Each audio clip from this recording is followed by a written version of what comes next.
Bismillahirrahmanirrahim. Assalamualaikum warahmatullahi wabarakatuh.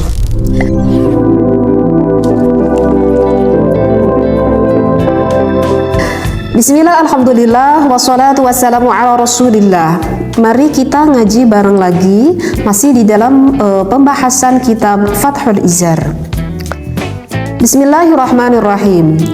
Su'ila ba'dul masyayikhi, sebagian masyayikh itu pernah ditanya, an ni'amid dunya kam hiya, ya masyayikh, berapa banyakkah nikmat Allah di dunia ini? Fa'ajaba, maka masyayikh itu menjawab, bi annaha katsiratun la yuhsa adaduha. Nikmat Allah itu banyak sekali dan tidak dapat terhitung. Qala ta'ala, kemudian Allah Ta'ala berfirman, a'udzu billahi minasyaitonir rajim, wa in ta'uddu ni'matallahi la tuhsuha. Kalau engkau menghitung nikmat Allah, maka engkau itu tidak akan dapat menghitungnya. Walakin, tetapinya, kata ini masyayikh, a'udzamuha in hassara fi salasati asya'a. Tetapi ada nikmat Allah yang agung, yang besar, yang Allah berikan kepada pasangan suami istri itu ada tiga perkara.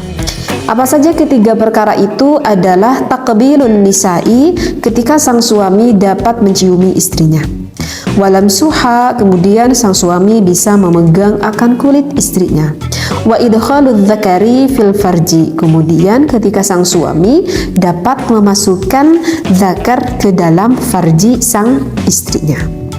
Wallahu a'lam, ya, yang sudah saya bacakan referensinya tersebut. Nah, jadi di dalam referensi yang sudah saya bacakan tersebut, ada yang berkata kepada masyayikh gitu ya, kepada ulama, ya masyayikh, apakah kita dapat menghitung nikmat Allah di dunia ini? Maka kata masyayikh, ya tidak bisa dapat menghitung dong, ya. Wa in ta'uddu ni'matallahi la tuhsuha. Nikmat Allah itu sangat banyak sekali dan kita itu tidak akan dapat menghitung akan nikmat Allah yang Allah berikan kepada kita di muka bumi ini, begitu ya. Udah menghitungnya juga kita udah nggak bisa, apalagi kita itu bisa mensyukuri akan segala nikmat dari Allah. Memang itu udah tingkatan yang cukup tinggi juga kalau menurut saya, karena kalau bersyukur itu melebihi dari tingkatan sobar. Sedangkan yang sobar saja setengah dunia itu sudah dia miliki, apalagi di dalam tingkatan syukur. Tetapi walaupun kita belum bisa menjadi orang yang benar-benar bersabar kepada Allah, yang belum bisa benar-benar bersyukur kepada Allah, tetapi mudah-mudahan Allah selalu mengampuni akan segala apa yang kita lakukan, dan Allah selalu memberi rahmat kepada kita, ya. Mungkin itu ya yang kita harapkan kepada Allah, yaitu Allah selalu memberikan rahmat kepada kita, sehingga kita ketika nanti meninggal itu berada di dalam keadaan iman dan membawa keislaman kita. Amin ya Allah ya rabbal alamin. Nah, tetapi apa yang sudah dikatakan oleh ulama tersebut, tetapi ada tiga kenikmatan yang Allah berikan kepada pasangan suami istri yang begitu besar sekali kenikmatan itu. Apa saja yang barusan dikatakan itu adalah ketika pasangan suami istri bisa saling berciuman, bisa saling memegang kulit bagian manapun, baik kulit sang istri ataupun kulit sang suami, sampai pada akhirnya sang suami itu bisa memasukkan artinya bisa berhubungan intim, memasukkan hasyafah ke dalam farji sang istri. Nah, itu adalah kenikmatan yang besar sekali, yang luar biasa sekali, yang Allah berikan wabil khusus kepada kita yang sudah berumah tangga, seperti itu. Ingat, yang sudah berumah tangga, begitu ya. Nah, setiap apa yang Allah anjurkan, begitu ya, setiap kita di dalam berhubungan intim itu kan dianjurkan oleh Allah. Berarti itu ada faidah yang besar di balik berhubungan intim tersebut. Bahkan kata Allah, kalau kita berhubungan intim antara istri dengan suami, maka itu sangat besar sekali pahala yang akan kita dapat, baik dari sang istri maupun dari sang suami, gitu ya. Seperti itu. Nah, berarti setiap apa yang diperintahkan oleh Allah tentu itu akan membawa faidah ataupun akan membawa manfaat yang baik gitu bagi kita. Berbeda kalau apa setiap yang Allah diharamkan itu tentu akan mendatangkan kemudaratan bagi kita. Kalau kita lihat di dalam berhubungan intim gitu ya, di dalam berhubungan intim itu di dalam secara psikolog gitu, secara kejiwaan itu sangat besar sekali manfaatnya gitu ya. Setiap kita melakukan berhubungan intim, maka itu akan semakin mempererat antara suami dengan istri, sehingga di dalam rumah tangganya itu akan semakin harmonis, dan di dalam rumah tangganya itu akan semakin bahagia. Dengan apa faedahnya? Yaitu dengan kita sering melakukan berhubungan intim. Tapi tentu ya, di sini berhubungan intimnya yang bagaimana begitu. Nah, kemudian di dalam segi kesehatan, di dalam segi medis juga, kita melakukan berhubungan intim itu, jika medis menelaah itu banyak sekali faidah yang akan kita dapat ketika kita berhubungan intim. Di antaranya, ketika kita berhubungan intim itu akan dapat meningkatkan denyut jantung gitu ya. Jadi akan memompa atau meningkatkan daya denyut jantung bagi sang istri dan juga sang suami. Sadar gak kalau misalkan kita berhubungan intim gitu ya, kalau misalkan sang suami ataupun kita sebagai sang istri udah udah mau muncak-muncaknya gitu ya.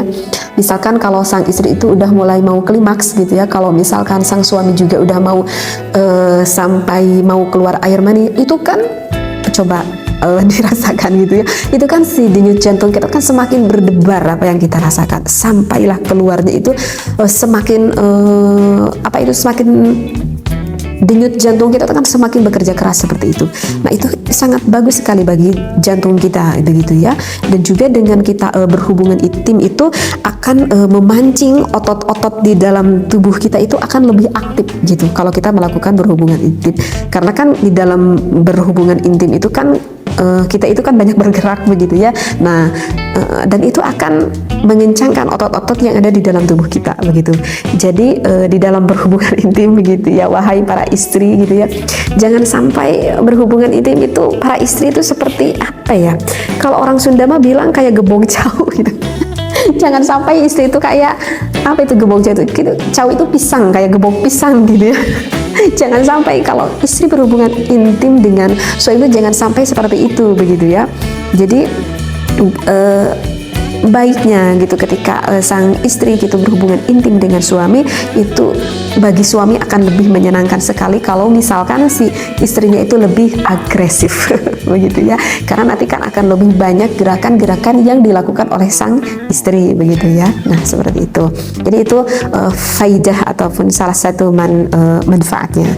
Juga dengan kita melakukan berhubungan intim itu akan meningkatkan sistem kekebalan tubuh, imunitas di dalam diri kita itu ya. Jadi dengan berhubungan sering kita melakukan berhubungan intim, maka imunitas di dalam tubuh kita akan semakin kuat. Jadi kayak apa ya, kayak badan kita itu kayak ada benteng gitu ya, untuk mencegah penyakit itu datang ke dalam tubuh kita begitu ya. Nah, itu adalah menurut medis untuk jantung, untuk otot, untuk imunitas tubuh juga. Apalagi ya, kalau kita berhubungan intim itu akan mengurangi rasa stres yang ada di dalam diri kita gitu ya. Wajar ya, namanya manusia suka ada pikiran, misalkan di dalam pekerjaan ataupun di dalam hal apapun itu gitu ya.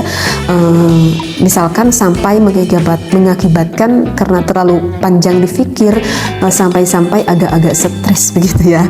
Nah, maka dengan kita melakukan berhubungan intim itu maka akan mengurangi nilai stres itu. Kenapa akan mengurangi nilai stres itu? Karena kan stres itu kan tidak bahagia ya. Stres itu nggak bahagia karena kita itu banyak pikiran yang belum terselesaikan. Tetapi dengan kita melakukan berhubungan intim itu kan harusnya bahagia ya. Berhubungan intim itu harusnya bahagia, si suami bahagia, si sang istri bahagia di dalam berhubungan intim itu. Nah, ketika pasangan suami istri melakukan berhubungan intim kan itu bahagia, sehingga akan meninggikan hormon endorfin gitu yang ada di dalam tubuh kita itu, sehingga hormon endorfinnya itu lebih tinggi gitu, karena kita itu merasa bahagia begitu di dalam melakukan berhubungan intim seperti itu ya. Kemudian itu dengan kita melakukan berhubungan intim itu akan meningkatkan kualitas tidur. Di sini dikatakan kualitas tidur, bukan hanya tidurnya saja, begitu ya. Oke, kita suka tidur kan tiap malam gitu, tetapi belum tentu kita tidur itu apakah berkualitas atau tidak. Nah, dengan kita melakukan berhubungan intim itu, sesudah kita melakukan berhubungan intim, maka tidur kita itu pun akan berkualitas secara menyeluruh gitu ya.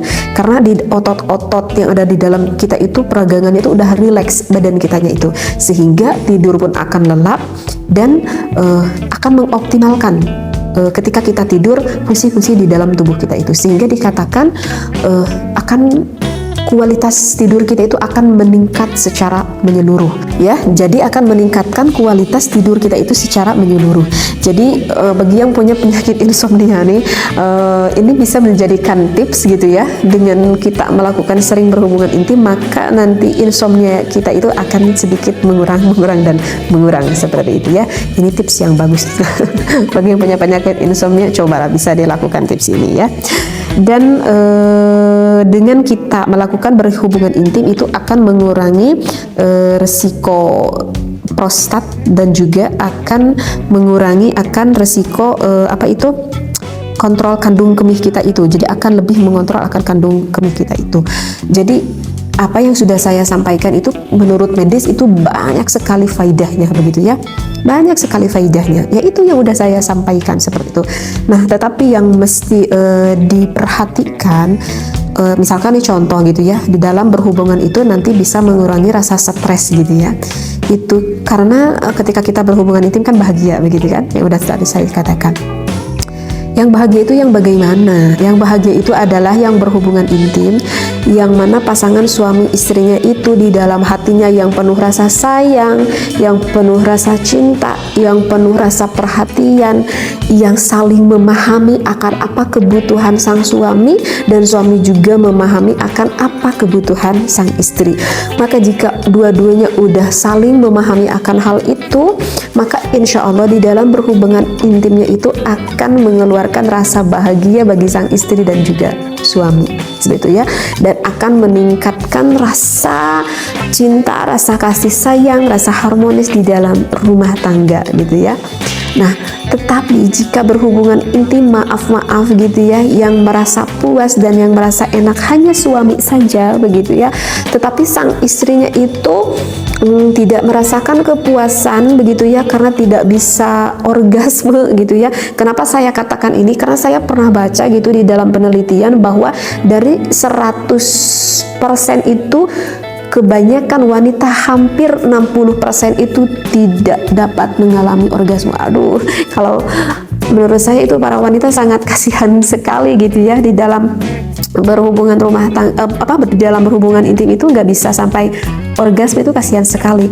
Ya oke, kalau misalkan si sang istri itu masih bisa sabar gitu ya, kalau misalkan 1 kali 2 kali dia itu nggak orgasme. Tapi kalau misalkan sampai berminggu-minggu, bahkan sampai berbulan-bulan, bahkan ada kejadian yang mengatakan saya itu udah punya anak 4, udah berumah tangga 10 tahun gitu ya, tapi saya itu nggak tahu gimana gitu nikmatnya di dalam berhubungan intim. Aduh, itu kan sangat kasihan sekali dan sangat menyiksa bagi sang istri, dan itu bisa mengurangi di dalam keharmonisan rumah tangga. Bahkan di dalam manfaat faidah yang barusan sudah saya sampaikan itu bisa saja tidak didapati oleh sang istri seperti itu. Jadi oleh karena itu, wahai para suami, wahai para istri, pahamilah apa yang diinginkan oleh suami dan apa sih yang diinginkan oleh sang istri. Mudah-mudahan apa yang saya sampaikan ini, ingat, jangan berpikir negatif, ambil positifnya, ambil ilmunya, terutama bagi pasangan suami istri. Mudah-mudahan apa yang saya sampaikan, keterangannya di dalam kitab Fathul Izar ini dapat menambah kemanfaatan dan keharmonisan bagi kita pasangan suami istri. Wallahu a'lam wa billahi taufiq wal hidayah. Wassalamualaikum warahmatullahi wabarakatuh.